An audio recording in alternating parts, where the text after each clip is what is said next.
Case ताईं छॾियोसीं topic ॿुधायो terpenes ते। हाँ सही सही। ॿुधो बाबा, उहा कहिड़ी लिपिड आ जंहिंखे असां चऊं था simplest lipid. Simplest lipid wax. Wax किथे किथे हुई, छाजी ठहियल हुई?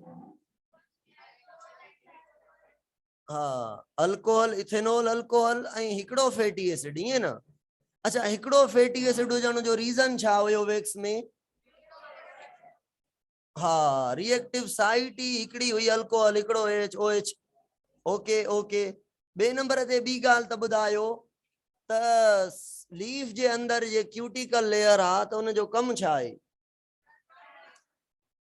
क्यूटिकल के वैक्स ही चवंदा, वैक्स जी ठहियल आ माना। तॾहिं सवाल आ, हिकिड़ो प्लांट आ पानी में रहे थो, ॿियो प्लांट आ खुश्की ते रहे थो। ॿुधायो त क्यूटिकल कंहिं में न हूंदी? खुश्की वारे में न हूंदी, कंहिं चयो? पानी वारे में छो न हूंदी भला? उन्हीं के पानी जी कमी ना है तो वो पानी के कंजर्व करे, बचाए। वो चवे वने तो वने पानी, क्यूटिकल न रखदासे, बीठा ही पानी में आऊं, पानी ईंदो वेंदो, लास्ट ईंदो वेंदो। अच्छा, अब उहा केड़ी लिपिड हुई जंहिंमें फैटी एसिड नाहिन? जंहिंमें फैटी एसिड नाहिन। हेलो, जेस ताईं जेके पढ़ियूं आहिनि उन्हनि मां ॿुधायो। फिलहाल त स्टीरॉइड ना है पढ़ी, केराटिनॉइड ना है पढ़ी, प्रोस्टाग्लैंडिन्स ना है पढ़ी। टर्पेन्स में टर्पेन छा है? अचो अचो अॼु ॿीहर इन खे थोरो क्विकली रिव्यू करे अॻिते पढ़ूं था। मां शायदि कल्ह कुझु पढ़ायो हुयो टर्पेन्स जे लाइ, पर मूंखे यादि नथो अचे केसि ताईं पढ़ायो हुयो। ॿुधो, टर्पेन्स जेका लिपिड आ उहा प्लांट जे अंदर मिलंदी आ ऐं टर्पेन मोस्टली ऑयल जे फॉर्म में मिलंदी आ। टर्पेन्स एड़ी लिपिड आ जेका प्लांट जे अंदर फ्रेग्रेंस के प्रोड्यूस कंदी आ। उहे प्लांट जंहिंमां फ्रेग्रेंस अचे थी, मतलब उन्हनि जे लीफ में, उन्हनि जे फ्रूट में, या जितां जितां उन्हनि जे फ्लावर में माना टर्पेन्स लिपिड जो तादाद आहे। मिसाल जी ॻाल्हि आ, चवंदा हूं फ्लावर जेको आ, गुलाब जो गुल जेको आ, रोज़ा इंडिका जंहिंखे चयोसीं 9th में पढ़ी आया हूंदव, उन मां खुशबू ईंदी आ। हाणे खुशबू अचण जो रीज़न छा आहे? त उन्हनि जे अंदर गुलाब जे गुल जे उहे जेके रेड कलर जा पत्ता आहिनि, जंहिंखे कोरोला या पेटल्स चऊं था, उन्हनि जे अंदर छा आहे बाबा? टर्पेन। ऐं उन टर्पेन खे मिर्सीन चवंदा आहियूं। ऐं उन गुलाब जे पतन मां जेको ऑयल ठहंदो आहे उन खे मिर्सीन ऑयल चवंदा आहियूं। अहिड़ी तरह सां मिंट प्लांट आहे, मिंट मेंथोल, मिंट सम्झो था? मिंट प्लांट छा चवंदा आहियूं सिंधी में? फूदनो जेको आहे, उन मां खुशबू ईंदी आहे। भंग जो बूटो आहे, भंग जो, उन मां खुशबू ईंदी आहे। ज़ैतून मां खुशबू ईंदी आहे, लीमे मां खुशबू ईंदी आहे। इहे लीमो छा चयो मां? लेमो चयो? हलो, लीमो अधु अंग्रेजी अधु सिंधी मिक्स कई हूंदी न, लेमन चवणो हुयो। समझी वञो न, होशियार हो छोकिरियूं। हलो, इन्हनि जे अंदर छा आहे? समझी वियासीं। अचो त जेके फेडरल में ॻाल्हियूं लिखियल आहिनि उहे पढ़ूं। अचो, अब ॿुधो, अब हाणे कुझु बे ऑयल बि हूंदा आहिनि जंहिंमां थोरी घणी फ्रेग्रेंस ईंदी आहे। अचो, फेडरल वारो चए थो टर्पेन अहिड़ी लिपिड आहे जेका ठहियल आहे हिकिड़े यूनिट जी, जेको फैटी एसिड न आहे पर ठहियल आहे कार्बन ऐं हाइड्रोजन जो। घणा कार्बन अथसि बाबा? 5। हाइड्रोजन घणा अथसि? 8। 5 कार्बन 8 हाइड्रोजन जो ठहियल हिकिड़ो यूनिट आहे। उन्ही खे नालो ॾे थो आइसोप्रीन यूनिट। छा? आइसोप्रीन यूनिट या आइसोपेरिनॉइड यूनिट। माना आइसोप्रीन यूनिट मिली करे छा ठाहींदा? टर्पेन। टर्पेन काउं नंबर क्लास पढ़ूं था? असाइल ग्लाइसरोल पढ़ी से, फास्फोलिपिड पढ़ी से, वेक्स पढ़ी से, चौथो नंबर पढ़ूं था। ठीक है। अब आइसोप्रेन 2 मिली करे हिकिड़ी टर्पेन ठाहींदियूं आहिनि। 2 यूनिट मिली करे हिकिड़ी टर्पेन ठाहींदियूं आहिनि। ॿुधायो बाबा, मोनोटर्पेन माना? मोनोटर्पेन माना हिकिड़ी टर्पेन, पर यूनिट घणनि जी ठहियल हूंदी? 2 यूनिट्स जी ठहियल हूंदी। ठीक आहे। मोनोटर्पेन खां बाद डाइटर्पेन। डाइटर्पेन घणनि यूनिट्स जी ठहियल हूंदी? 4 आइसोप्रीन यूनिट जी ठहियल हूंदी। ऐं ट्राइटर्पेन 6 आइसोप्रीन यूनिट जी ठहियल हूंदी, सॉरी 6। ऐं उन खां बाद चौथे नंबर ते पॉलीटर्पेन जेका आहे त उहा मेनी आइसोप्रीन यूनिट जी ठहियल हूंदी। फेडरल वारो चए थो रटो लॻायो, कहिड़ो बाबा?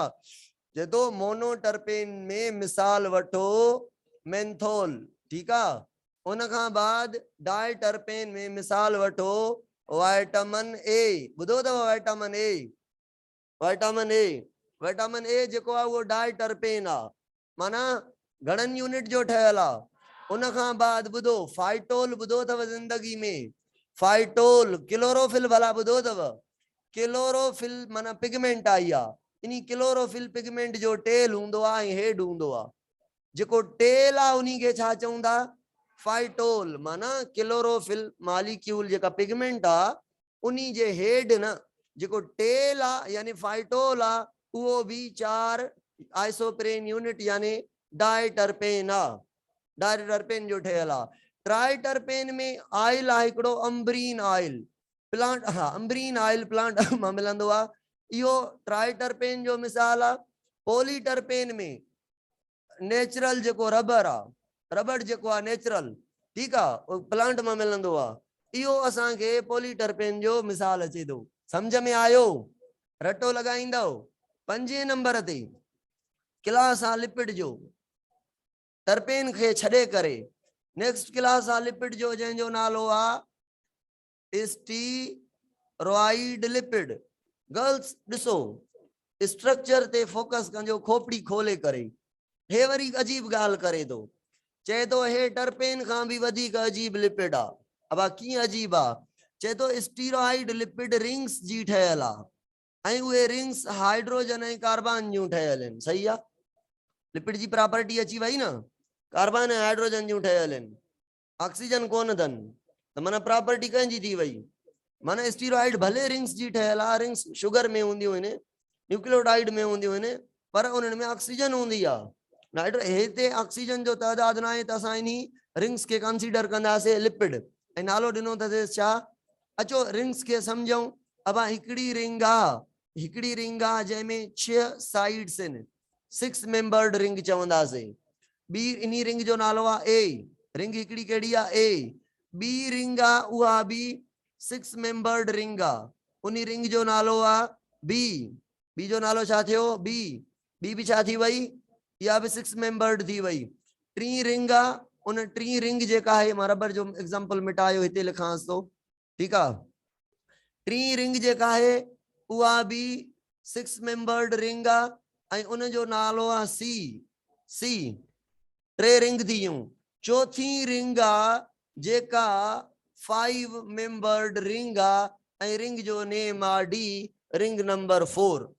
माना माना जेका स्टीरॉइड लिपिड आहे उहा ठहियल आहे रिंग्स जी, ऐं रिंग्स ठहियल आहिनि छा जूं? कार्बन ऐं हाइड्रोजन जूं। रिंग टोटल घणियूं आहिनि?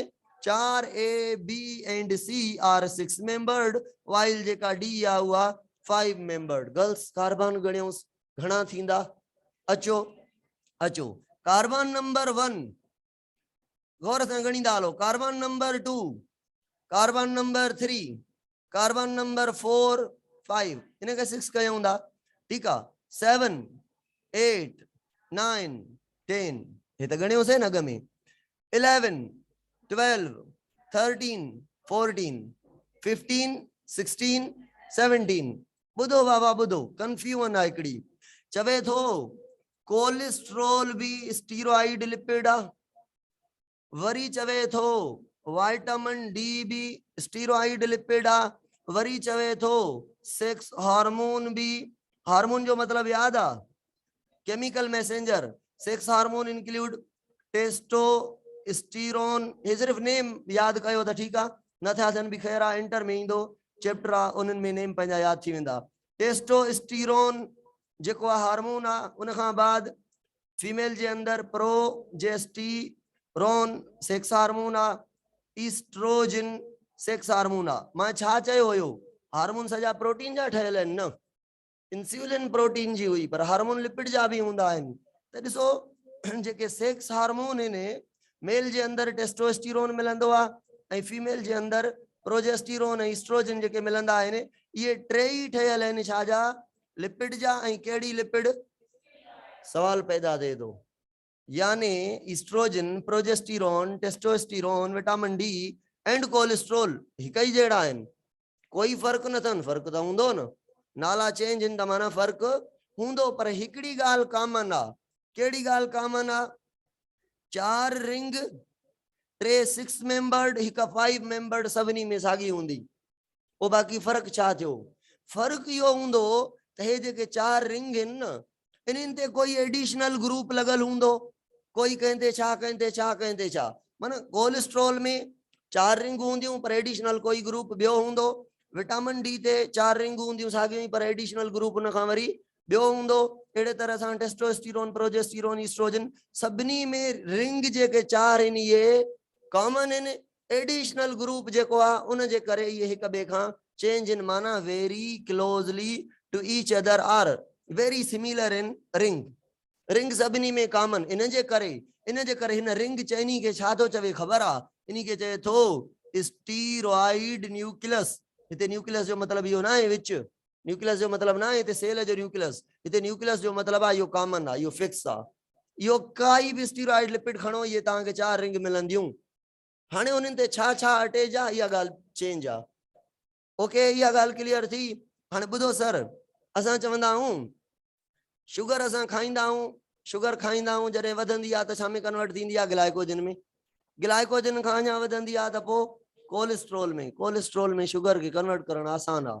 ॾिसो, शुगर वांगुरु रिंग अथसि न, छड़ो ऑक्सीजन हटायोसि, शुगर जल्दी में लिपिड में कन्वर्ट थी वेंदी, ऐं लिपिड मां जल्दी में शुगर मोटाए कन्वर्ट करे सघंदासीं। वरी जॾहिं असां बुख ते हुजूं, घर वारा मानी न ॾियनि, मिसाल जी ॻाल्हि आहे, त उन महिल शुगर काॾां मिलंदी? हलो ग्लाइकोजन मां पहिरियां। लिवर बि जवाब ॾेई वियो, चवां वठां ग्लाइकोजन ख़तम त पोइ कोलेस्ट्रॉल जेका स्किन में स्टोर थियल हूंदी आहे, कोलेस्ट्रॉल एडिपोज टिश्यू में, इहा कन्वर्ट थींदी कोलेस्ट्रॉल शुगर में, ऐं शुगर यूज़ थींदी बॉडी जे अंदरि रेस्पायरेशन में। गर्ल्स ॿुधो, असां हिकिड़ो कॉन्सेप्ट पढ़ी आयासीं, एंडोप्लाज्मिक रेटिक्यूलम में स्मूथ एंडोप्लाज्मिक रेटिक्यूलम हूंदो आहे जेको विटामिन डी जी फॉर्मेशन कंदो आहे। अॼु हिते ॿी ॻाल्हि बि पढ़ूं था त smooth endoplasmic reticulum vitamin D जी फॉर्मेशन कंदो आहे from the cholesterol by the help of light. Sunlight जी मदद सां कोलेस्ट्रॉल विटामिन डी में कन्वर्ट थींदो आहे। हाणे ईअं न आहे, असां चवंदा आहियूं सिज मां विटामिन डी मिलंदी आहे, सिज खयूं कोन ईंदो आहे विटामिन डी खे, सिज न खणी ईंदो आहे विटामिन डी खे। विटामिन डी जे लाइ असां वटि छा अवेलेबल आहे? कोलेस्ट्रॉल अवेलेबल आहे। लाइट ईंदी आहे, कोलेस्ट्रॉल खे थोरो चेंज कंदी आहे। लाइट जा मालिक्यूल, अबा ॿिन्ही में हे शयूं त साॻियूं आहिनि न, कंहिं हिक त ग्रुप जो फ़र्क़ु हूंदो न, उहो ग्रुप जी चेंजिंग थींदी आहे with the help of light, त कोलेस्ट्रॉल कन्वर्ट थी वेंदो आहे विटामिन डी में। असां चयोसीं सिज मां विटामिन डी मिले थो, सिज मां विटामिन डी मिले थो। हाणे सिज में विटामिन डी आहे, ज़ाहिर कोन थो थिए, सही आहे? अचो जी सर, हा वञो, नेकी जो कमु आहे। जीअं पीरियड ख़तम थिए न, जंहिंखे नमाज़ पढ़णी हुजे, जीअं पीरियड ख़तम थिए त ईअं वञी करे नमाज़ पढ़ी मोटिया अचूं।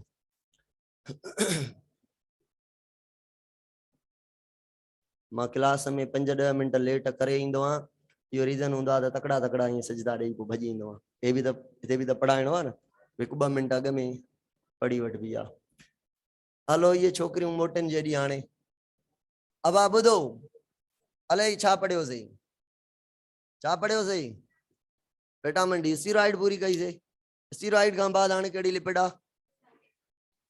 Prostaglandins, class number 6 according to federal book आहे न।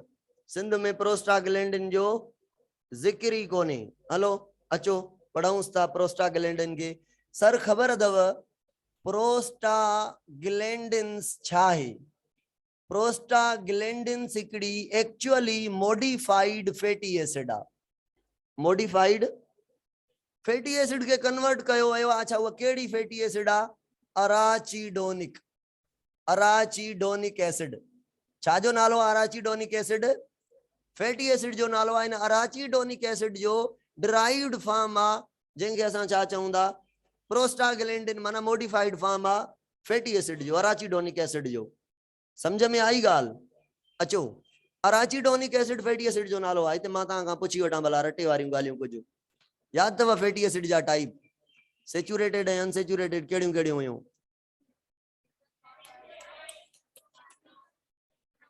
हलो सभिनी चयो, हले छा चयो पर सही चयो हूंदव। ॿी ॻाल्हि स्टीरिक एसिड ऐं पाल्मिटिक एसिड में कार्बन घणा? 17 केर थो चए? काॾों आवाज़ आयो? ठीकु आहे, इवन नंबर हूंदो आहे न। ऐं ऑयलिक ऐं लिनोलिनिक एसिड में, एसिटिक एसिड ऐं ब्यूटारिक एसिड में 2, एसिडिक में ब्यूटारिक में 4, सिंपल फैटी एसिड। अचो, अराचिडोनिक एसिड भी फैटी एसिड आहे। ठीकु आहे, अचो ॿुधो गर्ल्स, ॿुधो ओ गर्ल्स, ॿुधो बाबा। प्रोस्टाग्लैंडिन हिकिड़ो अहिड़ो फैटी एसिड जो फॉर्म आहे जेके प्रोड्यूस कंदा आहिनि all type of tissue, produce कंदा आहिनि तक़रीबन ऑल सेल प्रोड्यूस कंदा आहिनि। इहो अहिड़ो हार्मोन आहे। अच्छा, हार्मोन जी ॻाल्हि मां खां अची वई, ॿुधो गौर सां। इन्ही खे छा चवंदा आहियूं? प्रोस्टाग्लैंडिन खे इन्ही खे चवंदा आहियूं लोकल हार्मोन। छा चवंदा आहियूं? माना हे प्रोस्टाग्लैंडिन यानी मॉडिफाइड फॉर्म अराचिडोनिक एसिड जो वर्क कंदो आहे एज अ लोकल। इन जे करे चऊं सा बिकॉज इनके तकरीबन बॉडी जा समूरा टिश्यू समूरा सेल प्रोड्यूस करनि था। अब केड़ी खुशी में जाते काथे प्रोड्यूस थे तो, न त हार्मोन जी जगह हुंदी आ। अब पेंक्रियाज में इंसुलिन बेवारण ठहंदो छा? ग्लूकागॉन पेंक्रियाज में, ठीक आ, बेवारण ठहंदो छा? न। थायराइड ग्लैंड में थायरॉक्सिन T3 T4 वगैरह वगैरह हार्मोन ठहंदा आहिनि। पाइनियल ग्लैंड में माना हार्मोन जे प्रोडक्शन जी हिकड़ी जगह हुंदी आ। पर ही हार्मोन एड़ो आ जेको जंहिंखे सजी बॉडी प्रोड्यूस करे थी, माना कम भी एड़ो हुंदुस, तंहिंजे करे नालो रखियोसीं लोकल हार्मोन। ॿुधो बाबा, ब्लड प्रेशर घट वध करण ऐं वध करण इहो इन हार्मोन जो कम आहे। माना ब्लड प्रेशर में चेंज ईंदी या जरूरत हूंदी वधाइण जी त इहो सीक्रेट थींदो त बॉडी समझी वेंदी प्रोस्टाग्लैंडिन प्रोड्यूस थियो आहे, माना ब्लड प्रेशर खे हाणे घटाइणो आहे या वधाइणो आहे। त ब्लड प्रेशर के घटाइण वधाइण में इन जो रोल आहे। समझव ॻाल्हि? उन खां बाद ब्लड जो फ्लो काॾे रत घणी मोकिलणी आहे काॾे घटि, इहो बि हे ॾिसो। मां हिकिड़ो मिसाल ॾियां थो। हे सर रत जी नाली आहे, इन मां हे ब्रांच निकिरनि थियूं घणियूं, हे ब्रांच निकितियूं हिन 4 1 2 3 4 ब्रांचेस आहिनि। हिकु रत जी नाली मां 4 रत जूं नालियूं आहिनि। हिते काथे हिते इन्फेक्शन थियो आहे गर्ल्स, हिते छा थियो आहे? इन्फेक्शन थियो आहे। जाते इन्फेक्शन थींदो आहे उते ब्लड जी नीड वधी वेंदी आहे। छो त इन्फेक्शन थियो आहे, माना को कट लॻो आहे, इंजरी थी आहे, इंजर्ड आहे या कंहिं पैथोजन खाधो आहे, कोई बि कंहिं बि क़िस्म जो इन्फेक्शन आहे, त उते WBC घणा वञनि, छो ऐं फूड बि घणो वञे। WBC इन जे करे घणा वञनि त इन्फेक्टेड एरिया वटि पैथोजन हूंदा, उन्हनि खे खाई सघिजे, प्रोटेक्ट कजे इम्यूनिटी जे लाइ। फूड घणो तरी वेंदो त उते उन इन्फेक्शन के रिकवर करणो आहे, ग्रोथ करणी आहे, रिपेयर करणो आहे, तंहिंजे करे फूड ज्यादा वेंदो।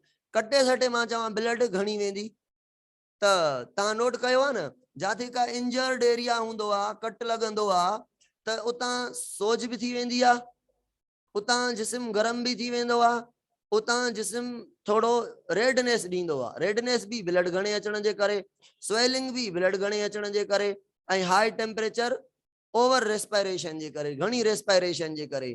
त ॻाल्हियूं सम्झ में आयूं त इन्फेक्टेड एरिया ॾे ब्लड घणी छो वञे सर? हाँ, इन्फेक्टेड एरिया ॾे ब्लड घणी छो वञे? पर्पस छा आहे? छा घणा मोकिलजनि? WBC छा घणो मोकिलजे? फूड छाजे लाइ? ग्रोथ करणी आहे, रिपेयर करणी आहे, प्रोटेक्शन करणी आहे, इम्यूनिटी ॾियणी आहे। त ॾिसो प्रोस्टाग्लैंडिन हार्मोन प्रोड्यूस थिए थो उन एरिया ॾे जाते इन्फेक्शन थियो आहे, उते केर थो प्रोड्यूस थिए? प्रोस्टाग्लैंडिन केर था प्रोड्यूस करनि? इंजर्ड एरिया, इन्फेक्टेड सेल, उतां वारा सेल, लोकल सेल प्रोड्यूस करनि था। त दिमाग खे सेंस पहुचे थो, मैसेज पुजे थी फलां जगह ते प्रोस्टाग्लैंडिन प्रोड्यूस थियो आहे। त जॾहिं दिमाग़ इहा शइ सेंस करे थो त रत जी नाली खे डायलेट कराए थो। छाजे लाइ? छाजे लाइ? त ॿियूं जेके रत जूं नालियूं वञनि थियूं फ़िलहाल ओॾे रत थोरी घटि वञे, हेॾे घणी वञे, त ब्लड जे फ्लो खे वधाइण में बि प्रोस्टाग्लैंडिन जो रोल आहे। काॾे? इन्फेक्टेड एरिया ॾे या जिते नीड आहे, या जिते नीड आहे। ऐं ब्लड प्रेशर में बि रोल अथसि, ब्लड फ्लो में बि रोल अथसि। गर्ल्स ॿुधो, किथे बि धकु लॻंदो आहे त पेन थींदो आहे, पेन थींदो आहे। हाणे पेन खे परसेप्ट करण में, पेन खे परसेप्ट करण में भी, यानी पेन परसेप्शन, फील, पेन खे फील करण, पेन खे ऑब्जर्व करण त दर्द आहे, इहो थींदो आहे प्रोस्टाग्लैंडिन जे करे। माना कोई धकु लॻंदो आहे न, उन धक मां, उन इन्फेक्शन मां जेको दर्द थींदो आहे, उन दर्द खे फील कराइण में रोल हूंदो आहे कंहिंजो? प्रोस्टाग्लैंडिन जो। हाणे धकु काथे लॻी सघे थो? पूरी बॉडी में किथे बि लॻी सघे थो न। त लोकल हार्मोन छो आहे? छो त ब्लड प्रेशर काथे बि घटाए वधाए सघूं था, ब्लड जो फ्लो काथे बि घटि वधि करे सघूं था, ऐं पेन काथे बि थी सघे थो, ख़बर त पवे पेन किथे आहे दिमाग़ खे। त प्रोस्टाग्लैंडिन इन जे करे एवरीवेयर प्रोड्यूस थींदो। अच्छा, पेन परसेप्शन जे लाइ असां छा चवंदा आहियूं? मथे में दर्द पइजी वियो ॾाढो, चांहि पीआरियो, है न? हलो चांहि नथी मिले, दर्द को ॾाढो तेज आहे, चांहि सां नथो वञे, या पोइ छा कंदा आहियूं? डिस्प्रिन टेबलेट खाओ, मूविन खाओ, रिलीफ खाओ, केफ्लाम खाओ, का बि खाओ, जेका लॻे उहा खाओ। हलो ठीकु आहे, ठीकु आहे, जेका खाओ। ख़बर अथव उन्हनि में छा हूंदो आहे? पेन किलर में असां छा खाधीसीं? कहिड़ी टेबलेट खाधीसीं? पेन किलर खाधीसीं। पेन किलर में केमिकल हूंदो आहे जंहिंजो नालो आहे एस्पिरिन। डिस्प्रिन ते नालो डिस्प्रिन इन जे करे रखियो आहे, उन वटि एस्पिरिन आहे। ठीकु आहे? एस्पिरिन हिकिड़ो केमिकल आहे जेको छा कंदो आहे? जेको डिक्रीज कंदो आहे, गर्ल्स सम्झो, डिक्रीज कंदो आहे production of prostaglandin, production of prostaglandin. अबा जॾहिं दर्द हूंदो, हेॾो सारो कट लॻी वियो आहे, या मथे में दर्द पियो आहे, या कहिड़ो बि धक लॻल जो दर्द आहे, जॾहिं असां टेबलेट वठंदा आहियूं त दर्द ख़तम। हाणे दर्द ख़तम थींदो आहे, ईअं न आहे, असांखे महसूस न थींदो आहे, दर्द हूंदो आहे, महसूस थियणु ख़तम थी वेंदो आहे, दर्द बॉडी मां निकिरी कोन वेंदो आहे, बॉडी मां न निकिरी वेंदो आहे। छो महसूस थियणु ख़तम थी वेंदो आहे?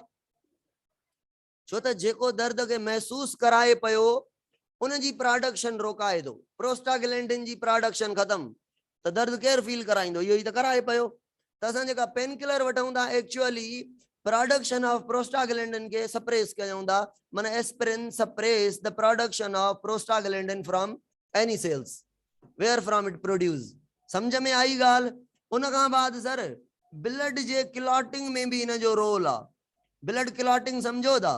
अब हेरे ॾिसो, ओ हिते रत जी नाली डैमेज थी वई, कट लगी हो, कट जे लगो त रत सजी बाहर निकती वञे पई, रत जे बाहर निकती वञे पई त दिमाग सोचो भेण हे त ज़ुल्म थींदो वञे तो, ब्लीडिंग थिए थी। पो उतां वारा पाड़े वारा सेल जाते ब्लीडिंग थिए थी उहे प्रोड्यूस कंदा प्रोस्टाग्लैंडिन। दिमाग समझी वेंदो त बाबा काथे ब्लड लीक थी आ। Prostaglandin also attract platelets. Platelets बुधा दव? प्लेटिलेट्स नंढड़ा सेल हुंदा आहिनि ब्लड जे अंदर, आरबीसी एंड डब्ल्यूबीसी का अलावा। प्लेटिलेट्स ब्लड के क्लॉट कराइंदा आहिनि। कल मां पढ़ायो हुयो फाइब्रिनोजिन प्रोटीन आ, ब्लड क्लॉटिंग फैक्टर आ। अॼु मां प्लेटिलेट्स जी भी ॻाल्हि कयां थो, ॿई गॾिजी कम कंदा आहिनि, सही आहे न? ॿई गॾिजी फंक्शन कंदा आहिनि, प्लेटिलेट्स भी ऐं फाइब्रिनोजिन भी, ॿई क्लॉटिंग फैक्टर आहिनि। खोड़ सारा क्लॉटिंग फैक्टर आहिनि। क्लॉटिंग फैक्टर वरी इंटर में ईंदव त मां क्लॉटिंग फैक्टर सॼा तव्हांखे पढ़ाईंदुमि। ओवरऑल क्लॉटिंग फैक्टर कहिड़ा आहिनि, कहिड़ी नेचर जा आहिनि, कीअं प्रोड्यूस थियनि था, उन्हनि जूं बीमारियूं कहिड़ियूं आहिनि, ठीकु आहे, हेमोफिला वग़ैरह। त क्लॉटिंग में भी कंहिंजो रोल आहे? प्रोस्टाग्लैंडिन जो। छो त प्रोस्टाग्लैंडिन प्रोड्यूस थिए थो त प्लेटिलेट्स उते घणो अचे थो, जाते प्रोस्टाग्लैंडिन प्रोड्यूस थींदो उते प्लेटिलेट्स अटैक थींदो, प्लेटिलेट्स अटैक थींदो त ब्लड के क्लॉट कराईंदो, ठीकु आहे न? इहे फंक्शन आहिनि सॼा इन जा प्रोस्टाग्लैंडिन जा। Perception of pain, blood pressure, ऐं उन खां बाद स्वेलिंग भी। बाबा स्वेलिंग त समझी वियो तव्हां, ब्लड जो फ्लो वधी वियो त अल्टीमेटली इनपुट ब्लड अचे घणी वञे घटि त स्वेलिंग थींदी। असां वटि स्वेलिंग न थींदी आहे कंहिं बि जिस्म में। छो? छो त जेतिरी ब्लड वञे थी, जेतिरो इनपुट आहे ओतिरो आउटपुट आहे, जेतिरो इनपुट आहे ओतिरो आउटपुट आहे। पर जॾहिं स्वेलिंग थींदी आहे कॾहिं? जॾहिं धक लॻे, जॾहिं इन्फेक्शन थी पोइ उन इन्फेक्टेड एरिया ॾे ब्लड वेंदी घणी आहे, मोटंदी घटि आहे। इन जे करे उते पाणी एक्स्ट्रा सेल्यूलर स्पेस में रहिजी वेंदो आहे, जंहिंजे करे स्वेलिंग थींदी आहे। एसि ताईं क्लियर आहे? उन खां बाद सर अचो अचो हिकिड़ो टॉपिक आहे जेको सिंध टेक्स्ट में लिखियल आहे ऐं हिते कोन्हे, ऐं उन जो नालो आहे केराटिनॉइड। गर्ल्स, केराटिनॉइड छा आहे? केराटिनॉइड लिपिड नेचर जूं पिगमेंट्स आहिनि, लिपिड नेचर जूं पिगमेंट्स आहिनि। अजीब क़िस्म जी लिपिड आहे, गौर सां सम्झिजो, नेचर खे सम्झिजो। गर्ल्स ॿुधायो बाबा हे छा आहे? हे हाइड्रोजन कार्बन जी रिंग आहे, जीअं स्टीरॉइड में हुई, ठीक है। केराटिनॉइड में कुछ है रिंग्स इन कंटेनिंग कार्बन एंड उन खां बाद बी रिंग मन घणियूं रिंग थी वयूं कंटेनिंग कार्बन एंड हाइड्रोजन। ये बई ring are connected with each other, both ring जेके आहिनि पाण में कनेक्ट थियल आहिनि कार्बन जी चेन सां, ऐं हर कार्बन ते हाइड्रोजन अटैच थियल आहे। त मां चवां ही जेका चेन आहे इहा हाइड्रो कार्बन चेन आहे, ऐं मां चवां ही जेका चेन आहे इहा लाइक फैटी एसिड आहे, पर फैटी एसिड ना आहे। छो त हाँ फैटी एसिड में हाइड्रोकार्बन चेन सां गॾोगॾु टेल ऐं हेड हूंदो आहे। हिते हेड जो कॉन्सेप्ट नाहे ऐं मिथाइल टेल जो कॉन्सेप्ट नाहे, तंहिंजे करे हिन खे कंप्लीट फैटी एसिड, हिन विचें पोर्शन के फैटी एसिड न चवंदासीं, पर fatty acid like. Fatty acid जे कहिड़े पार्ट वांगुरु? हाइड्रोकार्बन चेन वांगुरु। हाइड्रोकार्बन चेन प्लस में 2 rings collectively called as carotenoid. ऐं केराटिनॉइड में असांजो मिसाल आहे केराटिनॉइड पिगमेंटिन। पढ़ियूं आहिनि पिगमेंट तव्हां? कहिड़ियूं कहिड़ियूं पढ़ियूं से याद अथव? ज़ेंथोफिल, केरोटिन। ज़ेंथोफिल जो कहिड़ो कलर हो? केरोटिन जो कहिड़ो कलर हो? ज़ेंथोफिल ऐं carotene are the example of carotenoid pigment. केड़ा? ज़ेंथोफिल पिगमेंट जो नालो आहे बाबा ज़ेंथोफिल। फिल मतलब याद आ? लीफ। ज़ेंथोफिल ऐं केरोटिन ये पिगमेंट आहिनि जेके प्रेजेंट आहिनि कलर्ड एरिया में ऐं फोटोसिंथेटिक एरिया में। अगर मां पुछां गर्ल्स, लीफ में अगर ज़ेंथोफिल पिगमेंट आहिनि बिल्कुल आहिनि, केरोटिन भी आहिनि ऐं ज़ेंथोफिल भी आहिनि, यानी केराटिनॉइड ॿई आहिनि, पर लीफ कलरफुल छो न आहे? रिसेसिव पिगमेंट एंड डोमिनेंट जो कॉन्सेप्ट पढ़ायो मां बायो एनर्जेटिक्स में। तो बाबा पिगमेंट हूंदियूं आहिनि ॿ क़िस्म जूं, जेके ग्रीन पिगमेंट आहिनि क्लोरोफिल उहे डोमिनेंट पिगमेंट आहिनि। उन खां अलावा ग्रीन खां अलावा जेके भी पिगमेंट आहिनि उहे कहिड़ियूं आहिनि? रिसेसिव आहिनि। त हे रिसेसिव पिगमेंट आहिनि, लीफ जे अंदर आहिनि पर ज़ाहिर न आहिनि। डोमिनेंट पिगमेंट एक्सप्रेस कंदियूं। बहरहाल इहो कॉन्सेप्ट पाण उते पढ़ंदासीं त डोमिनेंट ऐं रिसेसिव पिगमेंट कीअं चइजनि थियूं, छो चइजनि थियूं, कहिड़ियूं कहिड़ियूं आहिनि, उन्हनि जी स्ट्रक्चर कहिड़ी आहे। केरोटिनॉइड जी याद हुजे तव्हांखे, ठीक आहे। केरोटिनॉइड जो मिसाल आहे केरोटिन, ज़ेंथोफिल पिगमेंट ऐं केरोटिन पिगमेंट। केरोटिन में वरी अॻियां पढ़ंदासीं बीटा केरोटिन, ज़ेंथोफिल में ल्यूटिन, याद अथव? बायो एनर्जेटिक्स में थोड़ो डिटेल में हलंदासीं इन्हनि ते। एसि ताईं तव्हांजी लिपिड थी पूरी। हिकिड़ो तकड़ो फोटो कढी ॾेखारियो त न्यूक्लिक एसिड जो ओवरव्यू वठी वठूं। शाबाश।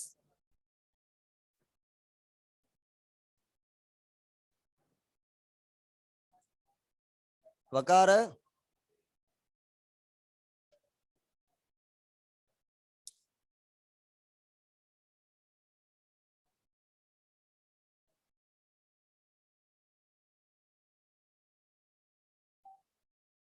तो फोटो जी सर।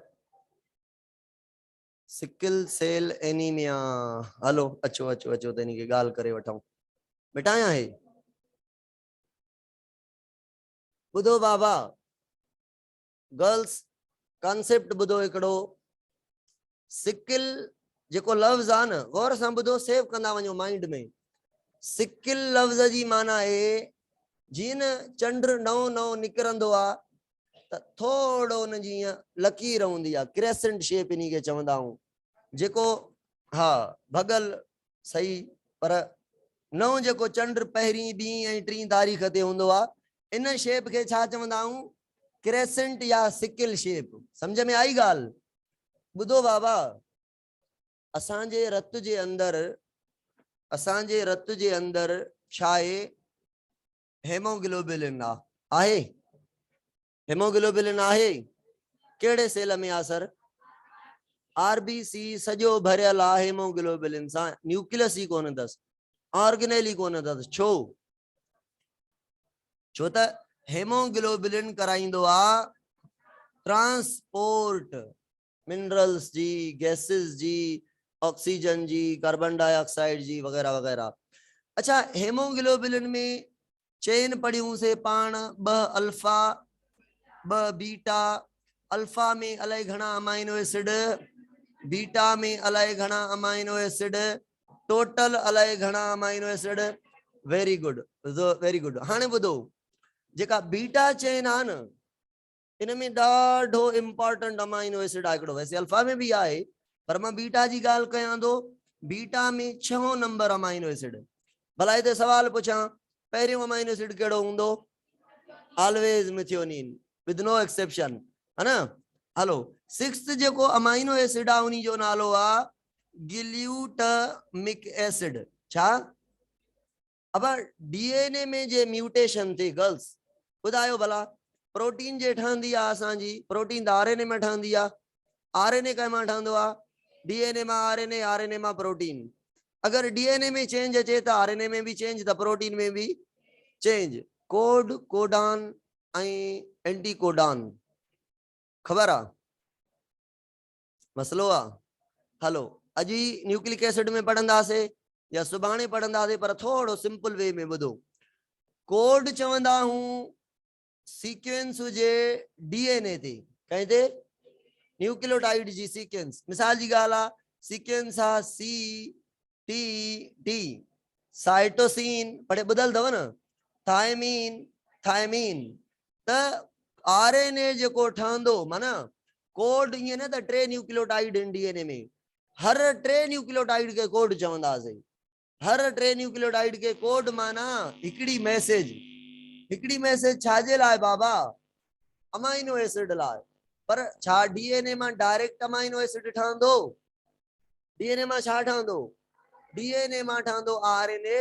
त कोड जड़ी जेका सीक्वेंस हूंदी आरएनए ते, उनी के चवंदासीं codon. Code is a sequence, triplet sequence of DNA, while the codon is a triplet sequence of RNA. CUU। मां यूयू चेंज छो कयो आहे? खबर हूंदव त डीएनए में थायमीन हूंदो आहे, यूरासिल न हूंदो आहे, आरएनए में थायमीन जी जगह ते हे इएं समझो साॻी सीक्वेंस आहे। यू ऐं टी के कॉन्सेप्ट खे समझी आसे त ॿुधो, हाणे म्यूटेशन थींदी आहे। म्यूटेशन माना डीएनए में चेंज। अब म्यूटेशन थींदी आहे, जेको थायमीन हूंदो आहे इन जी जगह ते एडिनिन अची वेंदो आहे। त गर्ल्स ॿुधायो कोडान छा थींदो?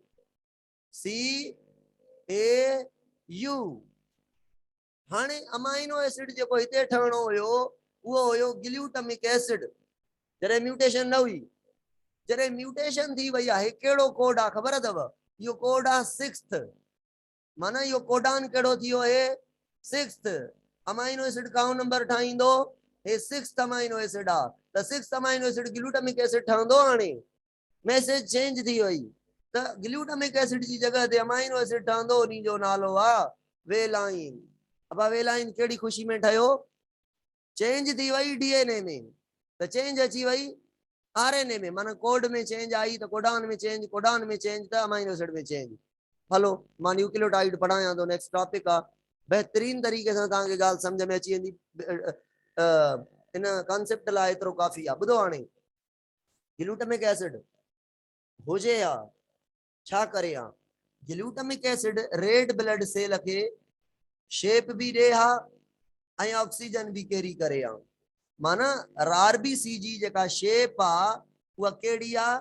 डिस्क वांगुर। अगर साइड सां ॾिसूं त, मथां ॾिसूं त, साइड सां ॾिसूं त आरबीसी जी शेप हूंदी आ हीअं, कुछ हीअं। आरबीसी जी जेका शेप हूंदी आ उहा हीअं हूंदी आ। साइडां वेकरियूं हूंदियूं आहिनि ऐं विच थोड़ो सनो हूंदो आ इन्हीं के बाय कॉनकेव भी चई सघूं था, इन्हीं के असां डम्बल शेप भी चई सघूं था। गर्ल्स मां मिसाल ॾींदो आहियां तो फंटा वारी टॉफी जो, फंटा जी टॉफी आहे न उहा हिन वांगुरु आहे गोल, विच तां छा आहे हेठि ऐं पोयां बि ॾिसंदव त विच तां अंदरि आहे, माना ॿई साइडियूं छा अथसि बाय कॉनकेव आहे। पर असां हुन फंटा टॉफी खे अगरि हितां ईअं कट करे पोइ साइड सां ॾिसूं त हीअं नज़र ईंदी है न, इन शेप खे बाय कॉनकेव या डंबल चऊं था। इहा नॉर्मल शेप आहे बाबा, मथां ॾिसिजे त डिस्क गोल लॻे थी, साइड सां ॾिसूं था त बाय कॉनकेव या डंबल नज़र अचे थी। इहा कहिड़ी शेप आहे नॉर्मल, इहा नॉर्मल शेप आहे हिन अमाइनो एसिड जे करे। अगरि इहो वियो त मूंखे ॿुधायो disc type dumbbell type biconcave RBC रहंदी, सॼी आरबीसी सुकड़जी वेंदी। टर्शरी प्रोटीन यादि अथव, क्वाटरनरी यादि अथव, हेमोग्लोबिन कहिड़ी आहे क्वाटरनरी, हीअं स्ट्रक्चर हुई क्वाटरनरी प्रोटीन जी, ॿ अल्फा ॿ बीटा हुयूं।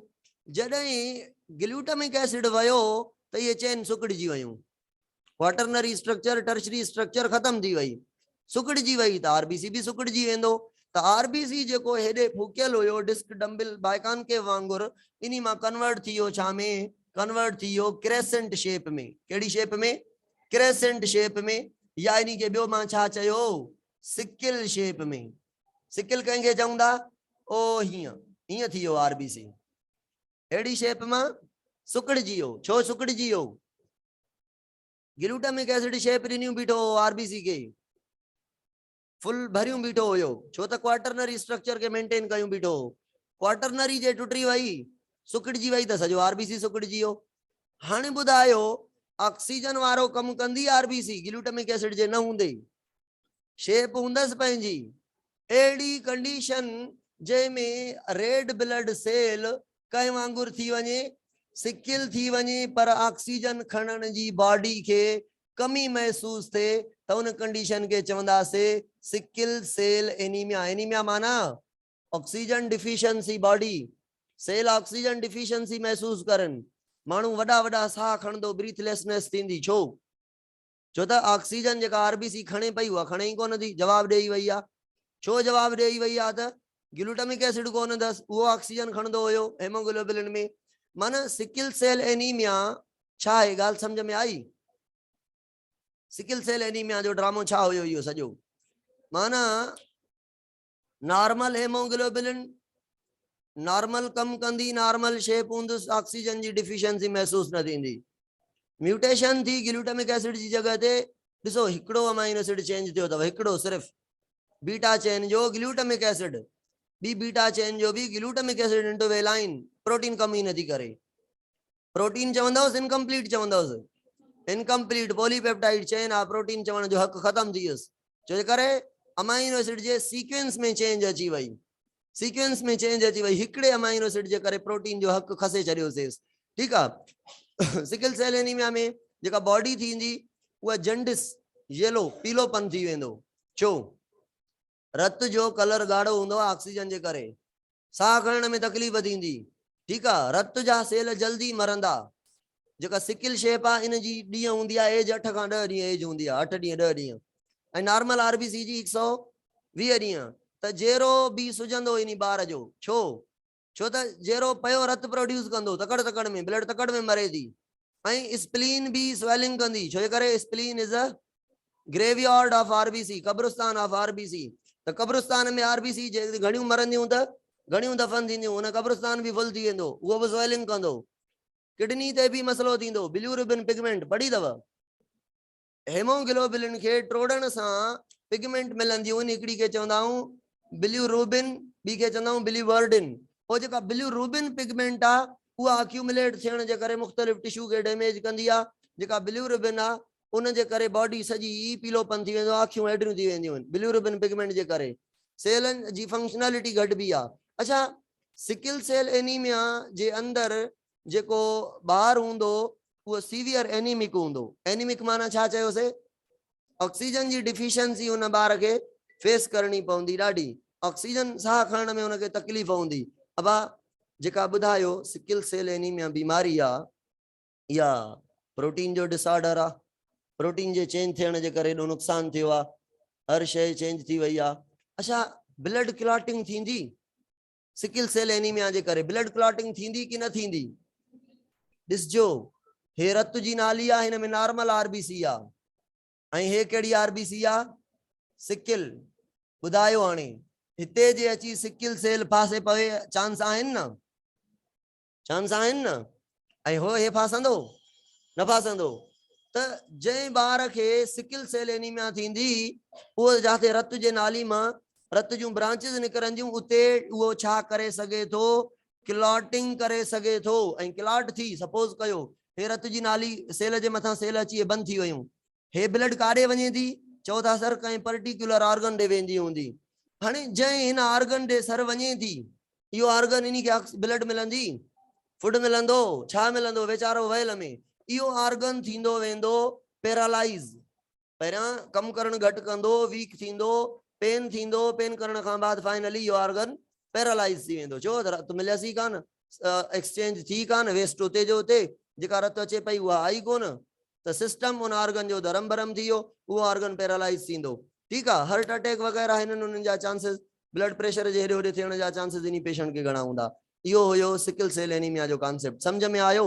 इंटर में ईंदव न, क्रोमोसोम्स ऐं डीएनए चैप्टर आहे, उन में हिननि वरी ॿीहर डिटेल में ॾिनी आहे, वरी उते बि पढ़ंदासीं पाण। बहरहाल जेतिरी